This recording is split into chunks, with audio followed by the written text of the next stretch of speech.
नमस्कार, मेरे चैनल में आपका स्वागत है। आज मैं आप लोगों को अहोई अष्टमी का व्रत, पूजन विधि तथा कथा सुनाऊंगी। बोलो माता पार्वती की जय। कार्तिक कृष्ण पक्ष की अष्टमी के दिन यानी जिस बार की दीपावली हो उससे एक सप्ताह पहले अहोई अष्टमी का व्रत किया जाता है। पुत्रवती महिलाओं के लिए यह व्रत अत्यंत महत्वपूर्ण है। संतान की दीर्घ आयु एवं सुख समृद्धि के लिए माताएं अहोई माता की पूजा करके यह व्रत रखती हैं। अहोई अष्टमी के व्रत में दिन भर उपवास रखती हैं और सायंकाल तारे दिखाई देने के समय होई का पूजन करती हैं। तारों को करवा से अर्घ भी दिया जाता है। यह होई गेरू आदि के द्वारा दीवार पर बनाई जाती है या किसी मोटे वस्त्र पर होई काटकर पूजा के समय उसे दीवार पर टांग दिया जाता है। सही विधि से पूजा और व्रत करने से अहोई माता संतान प्राप्ति का आशीर्वाद देती हैं।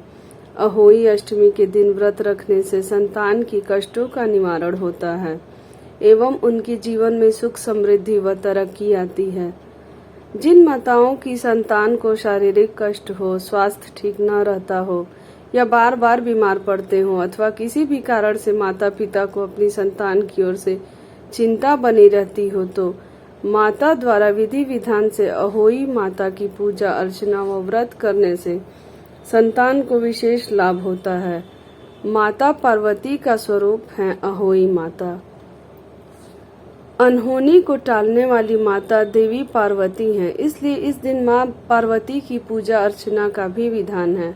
अपनी संतानों की दीर्घायु और अनहोनी से रक्षा के लिए महिलाएं ये व्रत रखकर सही भगवती पार्वती से आशीष मांगती हैं। व्रत के दिन प्रातः उठकर स्नान करें और पूजा पाठ करके संकल्प करें कि संतान की लंबी आयु एवं सुखमय जीवन हेतु मैं अहोई माता का व्रत कर रही हूँ। अहोई माता मेरे पुत्रों को दीर्घायु स्वस्थ एवं सुखी रखे। अनहोनी को होनी बनाने वाली माता देवी पार्वती हैं, इसलिए माता पार्वती की पूजा करें। अहोई माता की पूजा के लिए गेरू से दीवार पर अहोई माता का चित्र बनाएं और साथ ही स्याहू और उसके 7 संतानों का चित्र बनाएं। उनके सामने अनाज मुख्य रूप से चावल, ढीरी, कटोरी, मूली, सिंघाड़े रखते हैं और दीपक प्रज्वलित करते हैं।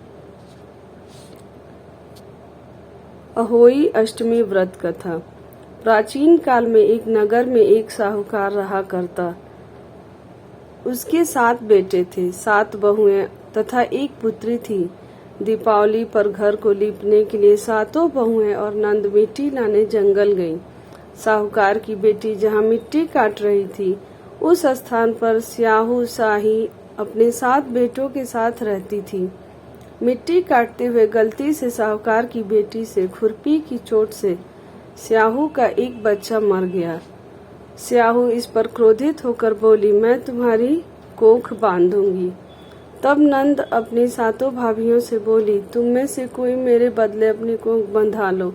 सभी भाभियों ने अपनी कोख बंधवाने से इनकार कर दिया, परंतु सबसे छोटी भाभी सोचने लगी, यदि मैं कोख न बंधवाऊंगी तो सासू जी नाराज होंगी। ऐसा विचार कर नंद के बदले छोटी भाभी ने अपनी कोख बांध ली। उसके बाद जब उसे जो बच्चा होता वह 7 दिन बाद मर जाता। एक दिन साहूकार की स्त्री ने पंडित जी को बुलाकर पूछा कि क्या बात है, मेरी इस बहू की संतान 7वें दिन क्यों मर जाती है। तब पंडित जी ने बहू से कहा कि तुम काली गाय की पूजा किया करो। काली गाय स्याऊ माता की भायली है, वह तेरी कोख छोड़े तो तेरा बच्चा जिएगा। इसके बाद से वह बहू प्रातः काल उठकर चुपचाप काली गाय के नीचे सफाई आदि कर जाती। एक दिन गौ माता बोली कि आजकल कौन मेरी सेवा कर रहा है, सो आज देखूंगी। गौ माता खूब तड़के जागी तो क्या देखती है कि साहूकार के बेटे की बहू उसके नीचे सफाई आदि कर रही है। गौ माता उससे बोली कि तुझे किस चीज की इच्छा है जो तू मेरी इतनी सेवा कर रही है, मांग, क्या चीज मांगती है। तब साहूकार की बहू बोली कि स्याऊ माता तुम्हारी भायली है और उन्होंने मेरी कोख बांध रखी है, उनसे मेरी कोख को खुलवा दो। गौ माता ने कहा, अच्छा। तब तो गौ माता 7 समुंदर पार कर अपनी भायली के पास उसको लेकर चली। रास्ते में कड़ी धूप दिए, इसलिए दोनों एक पेड़ के नीचे बैठ गईं। थोड़ी देर में एक सांप आया और उसी पेड़ पर गरुड़ पंखनी के बच्चे थे, उनको मारने लगा। तब साहूकार की बहू ने सांप को मारकर ढाल के नीचे दबा दिया और बच्चों को बचा लिया। थोड़ी देर में गरुड़ पंखनी आई तो वहां खून पड़ा देखकर साहूकार की बहू को चोंच मारने लगी।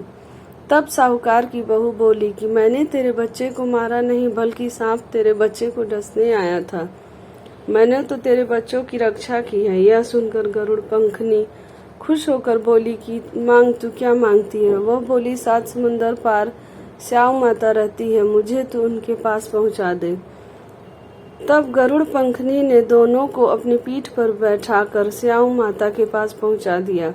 स्याऊ माता उन्हें देखकर बोली कि आ बहन, बहुत दिनों बाद आई। फिर कहने लगी कि बहन, मेरे सिर में जू पड़ गई है। तब सुरही के कहने पर साहूकार की बहू ने सिलाई से उसकी जुएं निकाल दी।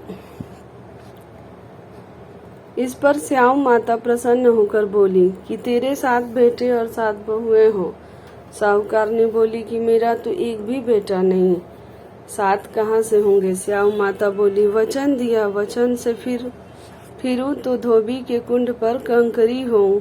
तब साहूकार की बहू बोली, माता बोली कि मेरी कोख तो तुम्हारे पास बंद पड़ी है। यह सुनकर स्याऊ माता बोली, तूने तो मुझे ठग लिया।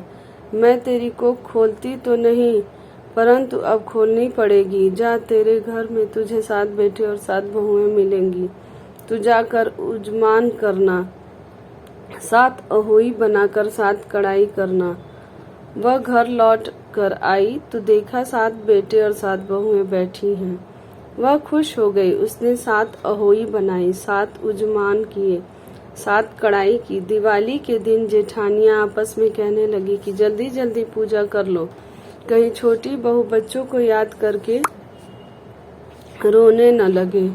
थोड़ी देर में उन्होंने अपने बच्चों से कहा, अपनी चाची के घर जाकर देख आओ कि वह अभी तक रोई क्यों नहीं।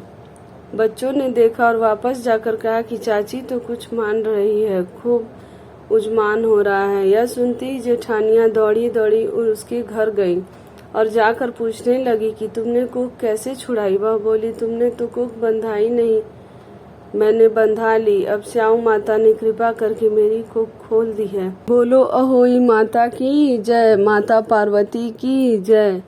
अगर आपको मेरी यह कथा अच्छी लगी हो तो मेरे चैनल को लाइक करें, सब्सक्राइब करें, शेयर करें और कमेंट में जय माता दी जरूर लिखें।